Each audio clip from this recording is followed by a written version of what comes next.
E aí galera, tá começando mais um episódio de Storytelling, programa cultural que você mais ama, eu tenho certeza. No episódio de hoje, galera, a gente vai falar sobre uma série de livros, uma série de HQs, uma série de jogos e hoje em dia uma série mesmo produzida pela Netflix, que é de um título que eu sou muito fã de verdade, que é a The Witcher.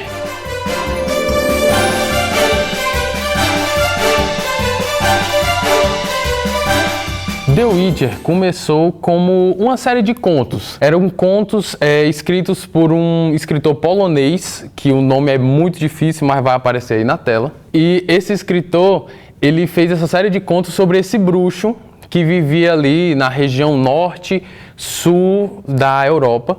E ele lutava contra monstros, contra seres mágicos e também usava muita magia, porque, enfim, ele é um bruxo. E esse bruxo, ele se chamava Geralt de Rivia. Rivia, naquele mundo fictício, é um país específico bem afastado do grande centro, do grande epicentro mundial, de onde a história se passa. A história conta todos os processos que o Geralt teve para poder se transformar em um bruxo, e não só os processos que transformaram ele de uma pessoa normal para um bruxo, mas também as aventuras que ele teve sendo um bruxo. Porque o que é um bruxo? O bruxo basicamente ele é um caçador de recompensa. Então ele vai caçando monstros em todas as partes da Europa, que é o mundo onde eles vivem lá, a Europa fictícia onde eles vivem. Eles têm a mais diversa gama de monstros que você puder imaginar. Dragões, zumbis, mortos-vivos, vampiros, uma série de bichos que os bruxos, eles são criados e são treinados durante a sua vida inteira para poder combater. É como se fosse meio um Star Wars, sabe? No Star Wars, eles pegam a criança desde nova, fazem dela um padawan e assim ela vai treinando e trabalhando até se tornar um Jedi. O bruxo é basicamente isso. Eles são desde criança, desde muito novos, eles passam por uma série de processos químicos, físicos e biológicos para o corpo dele se modificar. O corpo dele ele se modifica de uma maneira que ele consegue usar certas magias que seres humanos normais não conseguiriam usar. Eles têm um olfato mais apurado, a visão, todos os sentidos e também uma força a mais. Isso é o que mostra, pelo menos, o nosso herói da nossa querida série The Witcher, o Geralt. Ele é um bruxo que ele vai andando por toda a Europa procurando não só uma maneira de sobreviver com a recompensa de cada um dos bichos, como também um motivo para continuar vivo. Porque simplesmente matar para ele não faz mais sentido. Então ele tem ali o código de honra dele e um código de sempre procurar um porquê de viver, uma missão para a sua vida. E é aí que nós vemos a construção desse personagem. A construção desse personagem que ele não é só um brucutu desse de filmes. Ele também é uma pessoa que, por mais que seja um bruxo e que odeie ser chamado de humano, ele tem ali a sua humanidade. Ele tem esses momentos onde ele se importa com o próximo e se importa com as pessoas, muitas vezes não cobrando para matar um bicho específico que está lá assombrando uma colheita, por exemplo. Como eu havia dito, o primeiro conto, na verdade, que foi escrito pelo Andrzej Sapkowski, que não dá para falar porque é um nome polonês muito difícil. O primeiro livro ele foi escrito em 1986, né, o seu primeiro conto. E conforme foi lançando os contos, o escritor ele foi segurando, foi guardando para depois conseguir fazer um livro disso. E esse primeiro livro ele foi lançado em 1992. Com o primeiro livro lançado, o escritor ele começou a tomar gosto pelo que ele estava escrevendo e pelo aquele mundo vasto que ele estava criando. E resolveu continuar escrevendo não só contos, porque o primeiro e o segundo livro eles são lançados mais ou menos na mesma época, com um ano de diferença entre eles. Porque os dois são realmente uma série de contos soltos, como a série nova da Disney, What If, que são todo episódio seria um contozinho diferente sobre determinado herói. Pronto, são vários contos juntos que formaram esse primeiro, e o segundo livro ele também é um pouco assim, mas o segundo livro ele já tem uma certa introdução para uma história linear que o escritor estava tentando começar a fazer. Depois que ele fez esses dois primeiros livros, que são compostos só por contos, ele começou a realmente introduzir uma história linear que se fez em 8 livros.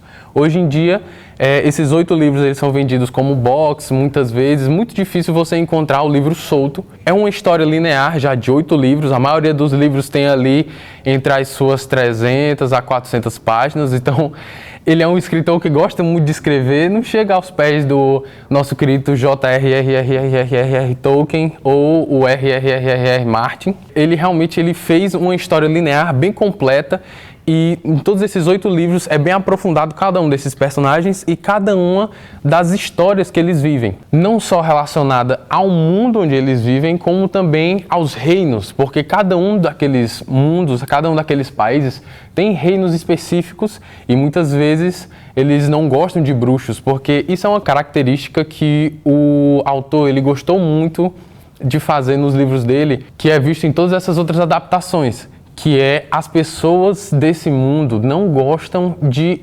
outros seres que não sejam humanos. Então, nesse mundo nós temos os bruxos, que vivem numa fortaleza bem escondida, onde realmente só quem é bruxo pode ir para lá, chamada Caer Morhen.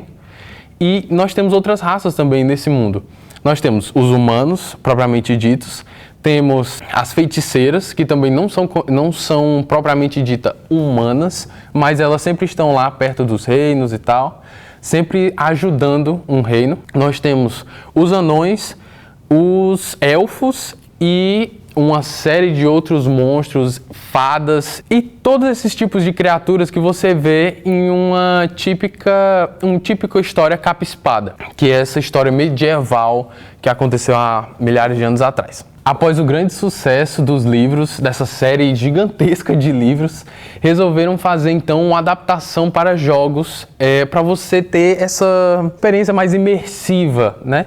Mais imersiva da história do jogo, do mundo do jogo, daqueles personagens. E eles resolveram então fazer um jogo chamado The Witcher, obviamente, e ele foi produzido e feito basicamente pela CD Projekt Red, que é uma grande produtora de jogos, que já fez basicamente todos os jogos do The Witcher. Tem outros grandes nomes como Cyberpunk 2099. Por mais que as críticas não sejam as melhores com Cyberpunk, eles conseguiram fazer muito bem a história do bruxo, do Geralt.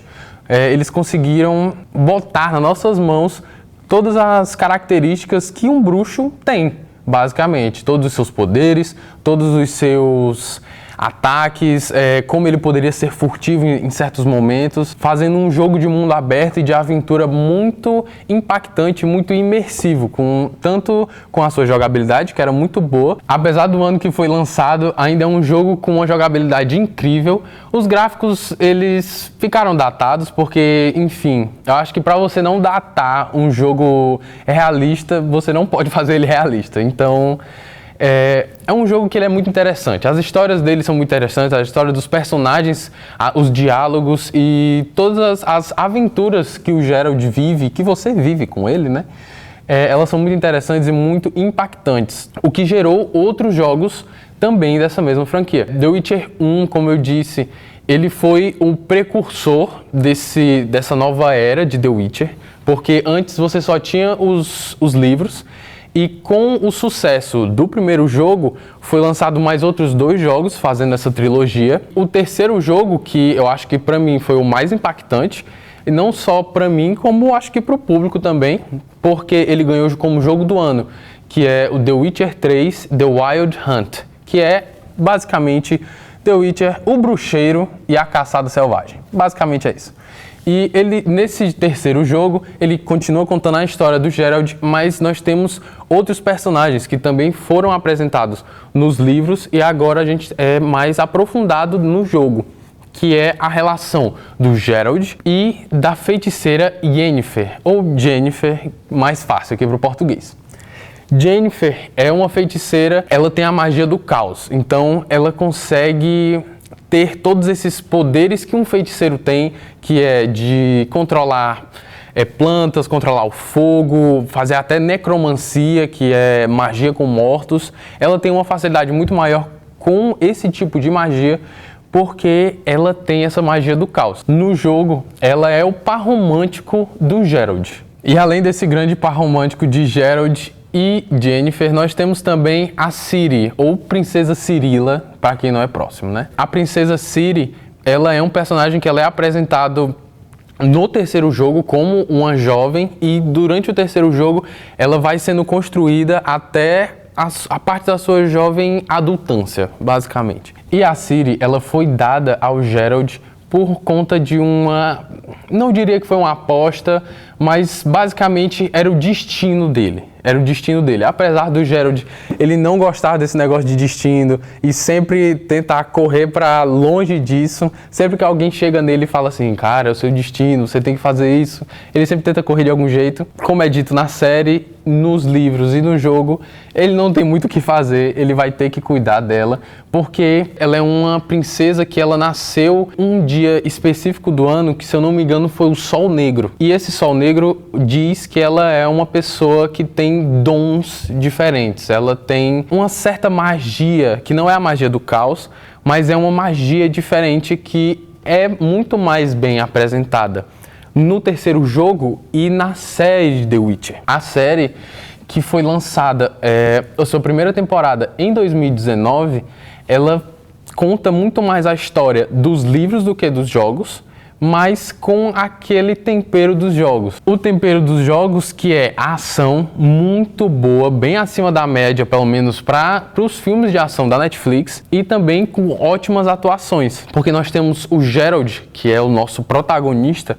sendo o Henry Cavill, sim, o Superman. O Superman é o nosso bruxo. E esse bruxo, ele consegue fazer tudo que o bruxo dos jogos conseguia fazer. Porque, né, vamos ver o que é que o Superman não consegue fazer, né? Vamos ser sinceros aqui. No jogo é apresentado um modo específico de combate que os bruxos têm, combinando das suas magias com signos de mãos que eles fazem com as suas espadas, muitas vezes encantadas. Os bruxos, eles costumam andar com duas espadas, que seria uma de prata, específica para matar monstros, e uma de ferro, específica para matar humanos que venham atrás dele, porque, como eu disse, as pessoas não gostam de qualquer outro ser vivo que não seja humano, né? Não gostam de nenhum tipo de outro humanoide que não seja humano nesse mundo. Na série também nos é apresentado esses modos de combate, porque, cara, muito bom. O Henry Cavill é um ator, para mim, um ator excepcional. E não só um grande ator, ele também se prepara muito para os papéis dele. Então, ele treinou muito com espadas de verdade, inclusive, que pesam, sei lá, os seus quase 20 quilos, para poder fazer ótimas cenas de combate, ótimas cenas de luta. Na série também é apresentado outras pessoas, que, como eu disse, foi apresentado também nos jogos e nas HQs, que estão aqui, que eu vou falar um pouco mais tarde, que é o seguinte, a Ciri, ela também aparece na série, mas, como eu disse, no terceiro jogo, mostra como se fosse o futuro daquela série. Porque nessa primeira temporada, ela ainda tá ali... na verdade, no começo da primeira temporada, ela ainda nem nasceu. Ela só foi nascer depois, e depois ela foi lá e descobriu que o destino dela é ficar com Geralt. Na série também é mostrado o começo da história da Yennefer, que não é muito aprofundado nos jogos. Mostra que no começo ela não sabia mexer muito bem nas magias dela, e conforme foi encaminhando a série, ela descobriu ser uma das maiores feiticeiras daquele mundo. Também nos é apresentado, tanto nos jogos quanto na série, um bardo que nos jogos, eu vou ter que ser sincero, ele é chato, viu? Ave Maria, que personagemzinho chato. E ele te acompanha durante uma boa parte da história ali do terceiro jogo, que é o Dandelion. E o Dandelion, ele é apresentado também na série. E na série, eu não poderia negar, ele é tão chato quanto no jogo. Então, ponto positivo na série, que tá bem verossímil com a história que nos foi contada. Tendo em vista que nós já falamos aqui sobre a série de livros, a série de jogos e uma pequena introdução sobre a série em si, eu acho que está no momento perfeito para eu falar sobre esta maravilha aqui. É a HQ de The Witcher. A HQ de The Witcher, até agora, ela só foi publicada, até onde eu sei, 3 volumes pela editora Pixel e pela Dark Horse. E essa editora, ela procura mostrar essa série de contos, não só do primeiro e do segundo livro, como também contos que foram ditos no jogo. Então, essas HQs, elas juntam um pouco da história do jogo e dos livros, contando a história do bruxo antes dele conhecer a Ciri, antes dele conhecer a Yennefer e também muitas vezes nos seus primeiros anos de bruxo. Então, era um momento que ele ainda não tinha todo o preparo que ele tem na série no jogo, porque ele já tem ali anos e anos sendo um bruxo. Então, muitas vezes ele vacila. E essa eu acho que é uma das partes mais interessantes da HQ que você não pode presenciar muito no jogo, por exemplo, que foi a primeira mídia que eu consumi relacionada ao Witcher. No jogo, beleza, se você vacilar, você tá vacilando, você não é o Geralt. Agora na HQ não, na HQ muitas vezes ele cai nos encantos de uma mulher bonita, aí quando ele vai ver é uma bruxa ou é um fantasma. Coisa que no terceiro jogo e na série ele já tá calejado disso, ele já sabe aonde ele pode pisar ou não. Muitas vezes mostra muito mais a humanidade do bruxo nos seus primeiros anos.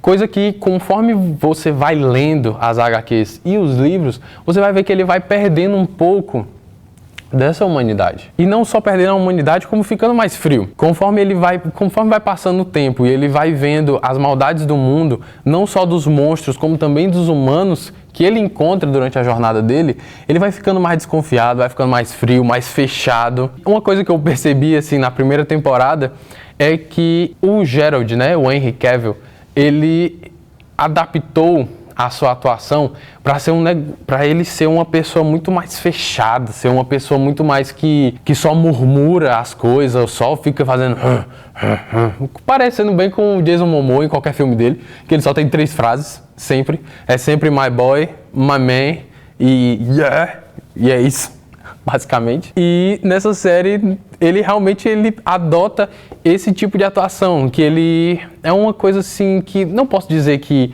não é parecido com a série de livros e a série de jogos, porque realmente ele é meio assim, ele é fechado, ele é mais carrancudo. E isso muda quando ele encontra a Ciri e ele começa a cuidar dela. Ele começa a cuidar dela e ele vai virando essa figura mitológica do pai solteiro, né?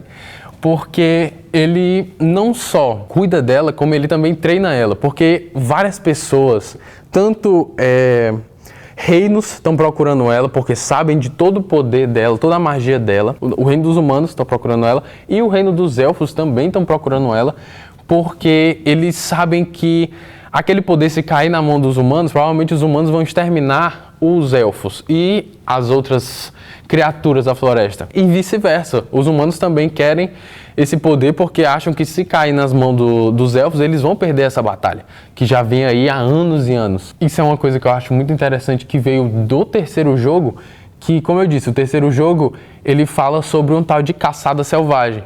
A caçada selvagem é uma coisa que é muito presente até na segunda temporada da série, que é um grupo de pessoas que ainda não se sabem muito bem de que raça eles são, só sabem que eles são dotados de um grande poder, de grande magia, e que eles querem correr atrás da Ciri para poder pegar ela e usarem todo o poder que ela tem contra todas essas pessoas. Não só as pessoas, como também os elfos. E para aproveitar esse gancho que eu dei aqui sobre a série ela começa realmente com o bruxo, o Geralt, fazendo uma série de trabalhos, que é o que a gente vê tanto nos jogos como nas HQs, mas também vai mostrando numa linha cronológica bem bagunçada, pelo que eu consegui perceber ali, mostrando a história tanto do Geralt como a da Yennefer em paralelo. A da Yennefer acontecendo no passado e a do Geralt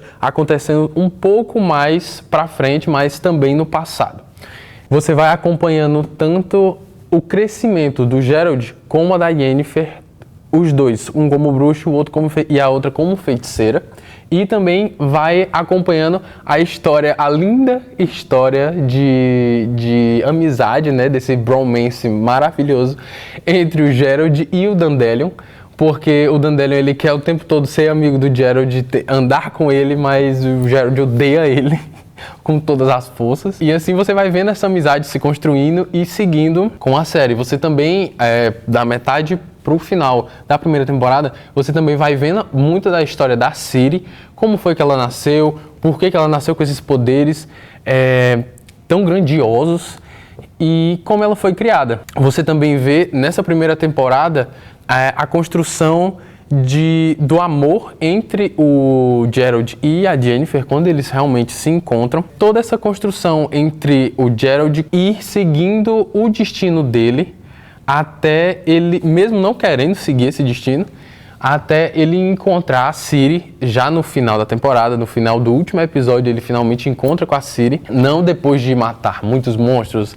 de ter várias cenas de ação muito boas, inclusive. Você vai vendo essa história. Então, pra mim, essa primeira temporada, ela foi realmente uma introdução de mundo. Falar, introdução do primeiro personagem, que é o Geralt, introdução da Yennefer, introdução do Dandelion, mostrar a Ciri, que é pra mim o plot do The Witcher inteiro.